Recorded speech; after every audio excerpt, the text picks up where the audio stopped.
एक फगुआ है, किसानन की समस्या पे लंबे समय से आंदोलन चलता है। एक साल यह फगुआ सुने। अरे के करे खातिर कानून सरकारी, के करे खातिर कानून, अरे के करे खातिर कानून सरकारी, के करे खातिर कानून, के करे खातिर कानून सरकारी, के करे खातिर कानून, के हो बनाए से नैका कानूनवा, के हो बनाए से नैका कानूनवा, नैका कानूनवा ही जुल्मी कानूनवा, नैका कानूनवा ही जुल्मी कानूनवा, के करे चढ़ावा जुनून सरकारी, के करे खातिर कानून, रे के करे खातिर कानून सरकारी, के करे खातिर कानून, मोदी बनाए नैका कानूनवा, मोदी बनाए नैका कानूनवा, नैका कानूनवा हो जुल्मी कानूनवा, नैका कानूनवा हो जुल्मी कानूनवा, ऐसा कानून जैसे रोवई की सनवा, रोवई की सनवा न माने कानूनवा, रोवई की सनवा न माने कानूनवा, अरे साह के चढ़ावा जुनून सरकारी, के करे खातिर कानून, के करे खातिर कानून सरकारी, के करे खातिर कानून, के हो बेचई देशवा कै जदिया, के हो बेचई देशवा कै जदिया, आपन जदिया हो देशवा कै मटिया,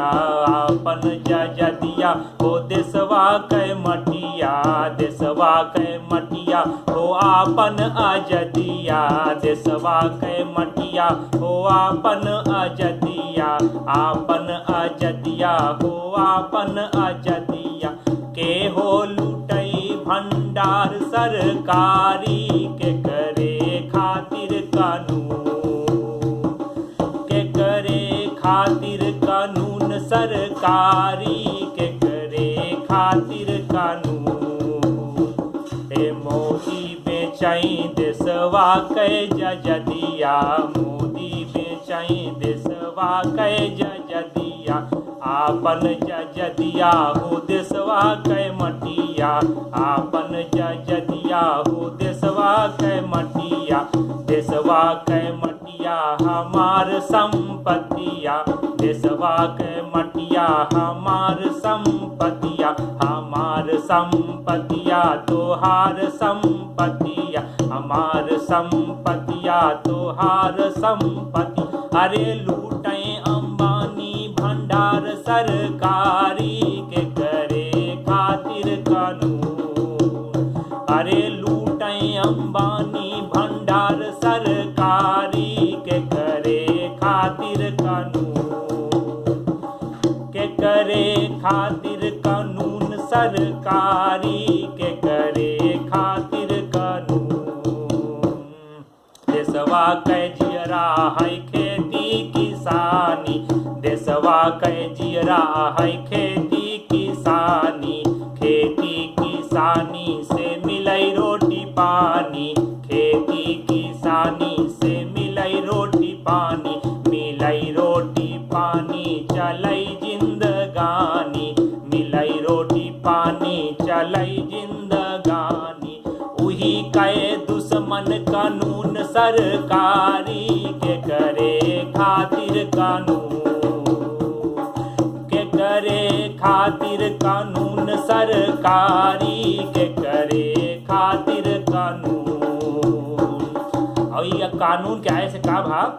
कि मोदी कै राज के पोलिया खुली गई, मोदी कै राज के पोलिया पोलिया खुली गई, पोलिया खुली गई, पोलिया खुली गई, मोदी के राज के पोलिया खुली गई, संगी खेल के चलिया खुली गई, संगी खेल के चलिया खुली गई, गद्दारी के ढोलिया खुली गई, गद्दारी के डोली किसानन के साथ जो गद्दारी हुई है, गद्दारी के डोलिया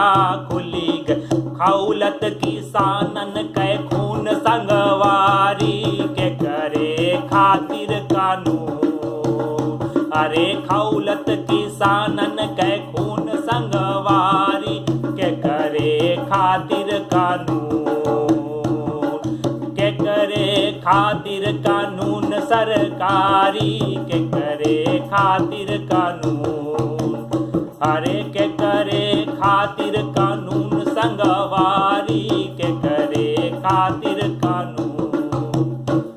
के करे खातिर कानून सरकारी के करे खातिर कानून। तो सोचे जरूरत यह है कि सरकारी कानून केकरे खातिर आया है। ये फगुआ पे यह सवाल आपके सामने है, कृषि कानून केकरे खातिर।